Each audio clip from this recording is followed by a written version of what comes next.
ବଉଳା ବଉଳା ଦେଖିବାକୁ ଡଉଲ ଡାଉଲ ଥିଲା। ସେ ଗୋଟେ ଶାନ୍ତ ସ୍ୱଭାବର ଥିଲା। ସେ କୌଣସି ମଣିଷ କି ଅନ୍ୟ ଗାଈ ଗୋରୁମାନଙ୍କୁ ଆକ୍ରମଣ କରୁନଥିଲା। ସେଥିପାଇଁ ବଉଳାକୁ ତା ମାଲିକ ବହୁତ ଭଲ ପାଉଥିଲା। ସେ ବଉଳାକୁ ଜମାରୁ ବାନ୍ଧୁ ନଥିଲା। ସେ ସବୁବେଳେ ବିନା ପଘାରେ ବୁଲୁଥାଏ। ବଉଳାର ଗୋଟେ ସୁନ୍ଦର କଅଁଳିଆ ଛୁଆଟିଏ ଥିଲା। ତାର ନାଁ ହେଲା ଚାନ୍ଦ। ବଉଳା ତାର ଛୁଆକୁ ବହୁତ ଭଲ ପାଏ। ବଉଳା ସବୁଦିନ ତା ଛୁଆକୁ କ୍ଷୀର ଖୁଆଇ ଜଙ୍ଗଲକୁ ଚରିବାକୁ ଯାଏ। ବୁଲି ବୁଲି ଘାସ ଖାଏ। ବେଳ ବୁଡ଼ିବା ପୂର୍ବରୁ ସେ ତାର ମାଲିକ ଘରକୁ ପଳେଇ ଆସେ। ସେ ଆସିଲା ପରେ ସେ ତାର ଛୁଆକୁ ଗେହ୍ଲା କରେ, ତାକୁ କ୍ଷୀର ଖୁଆଏ। ଏମିତି ସବୁଦିନ ହୁଏ।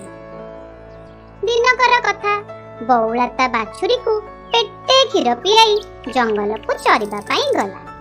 ସେ ଚରି ଚରି କେତେବେଳେ ବେଳ ବୁଡ଼ିଗଲା ତାକୁ ଜଣା ପଡ଼ିଲାନି। ସେ ଚରୁଥିଲା ବେଳେ ତାକୁ ବାଘ ଦେଖିଦେଲା। ବଉଳା ଖାଦ୍ୟ ଖାଇସାରି ଯେତେବେଳେ ତା ଛୁଆ ପାଖକୁ ଯିବାକୁ ବାହାରିଲା, ତା ଆଗରେ ବାଘ ଆସି ଠିଆ ହୋଇଗଲା। ବଉଳା ବାଘକୁ ଦେଖି ଡରିଗଲା। ବାଘ ବଉଳାକୁ ଦେଖି କହିବାକୁ ଲାଗିଲା, ଭଗବାନ ମୋ ଡାକ ଶୁଣିନେଲେ। କାଲି ଠାରୁ ମୁଁ କିଛି ଖାଇନି। ତତେ ଦେଖି ମୁଁ ଆଜି ଭାରି ଖୁସି। ତତେ ଖାଇସାରିଲା ପରେ ମୋର ଭୋକ ମେଣ୍ଟିବ। ବଉଳା ବାଘର ଏଇ କଥା ଶୁଣି କାନ୍ଦିବାକୁ ଲାଗିଲା ଓ ସାହସ ବାନ୍ଧି କହିଲା, ବାଘ ମାମୁଁ, ମତେ ଖାଇବା ଆଗରୁ ମୋର ଗୋଟିଏ ଶେଷ ଇଚ୍ଛା ଅଛି। ବାଘ ମାମୁଁ କହିଲା, ଶେଷ ଇଚ୍ଛା? ସିଏ ପୁଣି କଣ? ହଉ କହ, ତୋର ଶେଷ ଇଚ୍ଛା କଣ? ବଉଳା କାନ୍ଦିକି କହିଲା, ମୋର ମାଲିକ ଘରେ ମୋର ଗୋଟେ କୁନି ଛୁଆଟିଏ ଅଛି। ମୋର ଇଚ୍ଛା ହଉଛି ମୁଁ ତୁମ ଭୋଜନ ହେବା ଆଗରୁ ଟିକେ ଯାଇ ତାକୁ ମନ ଭରି ଦେଖିବି ଓ ଶେଷ ଥର ପାଇଁ ତାକୁ ମୋ କ୍ଷୀର ଖାଇବାକୁ ଦେବି ଓ ଗେହ୍ଲା କରି ତୁମ ପାଖକୁ ଫେରି ଆସିବି। ତାପରେ ତମେ ମତେ ଖାଇବ। ବାଘ ମାମୁଁ କହିବାକୁ ଲାଗିଲା, ତୁ କଣ ମତେ ବୋକା ଭାବୁଛୁ? ତୁ ମୋ ଆଗରେ କାନ୍ଦିଲେ ମୁଁ ତତେ ଛାଡ଼ିଦେବି। ଏହା କହି ବାଘ ମାମୁଁ ହସିବାକୁ ଲାଗିଲା। ଏହା ଦେଖି ବଉଳା କହିଲା, ମତେ ଟିକେ ବିଶ୍ୱାସ କର। ଏହା କହି ବଉଳା କାନ୍ଦିବାକୁ ଲାଗିଲା। ବଉଳାର ଏଇ କାନ୍ଦ ଦେଖି ବାଘ ମନରେ ଦୟା ଆସିଲା। ସେ ବଉଳା ଉପରେ ବିଶ୍ୱାସ କରି ତାକୁ ତା ପିଲା ପାଖକୁ ଯିବା ପାଇଁ ଅନୁମତି ଦେଲା ଓ କହିଲା, ମୁଁ କାଲି ତତେ ଏଇଠାରେ ଅପେକ୍ଷା କରି ରହିଥିବି। ତୁ ଯେମିତି ମତେ ଦେଇଥିବା କଥା ଜମାରୁ ଭୁଲି ନ ଯାଉ। ବଉଳା କହିଲା, ହଁ ବାଘ ମାମୁଁ, ମୁଁ କେବେ ବି ତୁମ କଥା ଭୁଲିବିନି। ଏହା କହି ବଉଳା ତା ଛୁଆ ପାଖକୁ ଗଲା।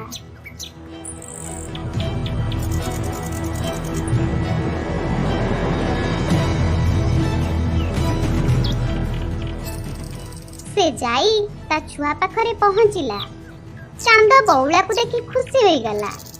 ସେ କିନ୍ତୁ ଦେଖିଲା ତା ମା ଆଗ ଭଳି ଖୁସି ନଥିଲା। ସେ ତା ମାକୁ ପଚାରିଲା, ମା, ତୋର କଣ ହେଇଛି? ତୁ ଭାରି ଦୁଃଖରେ ଥିଲା ଭଳି ଲାଗୁଛୁ। ବଉଳା ଚାନ୍ଦକୁ ବୁଝାଇ କହିଲା, ତୁ ମାଲିକର ସବୁବେଳେ କଥା ଶୁଣିବୁ, କାହାର କ୍ଷତି କରିବୁ ନାହିଁ, ସମସ୍ତଙ୍କ ସହ ମିଶି କରି ରହିବୁ। ଏଇ ସବୁ କଥା କହି ବଉଳା ଚାନ୍ଦ ମନକୁ ଭୁଲେଇ ଦେଲା। ସେଦିନ ରାତିରେ ବଉଳା ଚାନ୍ଦକୁ ବହୁତ ଗେଲ କଲା। ପେଟ ପୁରା ଖାଇବାକୁ ଦେଲା, ତା ପାଖରେ ଶୋଇଲା। କିନ୍ତୁ ବଉଳା ବାଘକୁ ଦେଇଥିବା କଥା ଜମାରୁ ଭୁଲି ନଥିଲା। ରାତି ପାଇଁ ସକାଳ ହେଲା।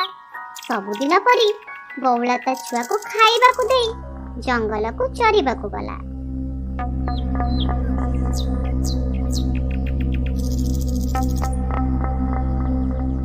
ସେ ବାଘ କହିଥିବା ସ୍ଥାନରେ ଯାଇ ଦେଖିଲା ବାଘ ସେଠାରେ ଠିଆ ହୋଇଛି। ସେ ବାଘକୁ ଦେଖି କହିଲା, ବାଘ ମାମୁଁ, ଦେଖ ମୁଁ ଦେଇଥିବା କଥା ରଖିଲି। ଏବେ ତୁମେ ମତେ ଖାଇପାର।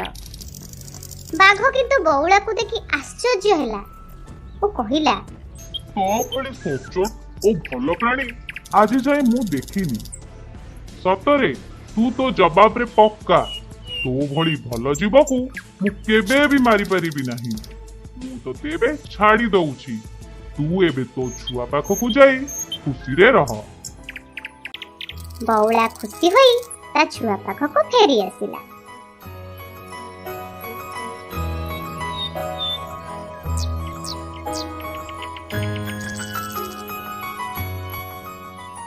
एही गपरु एहा शिक्षा मिलिला जे कथा देई कथा रखिले सर्वदा प्रशंसनीय होइथाए।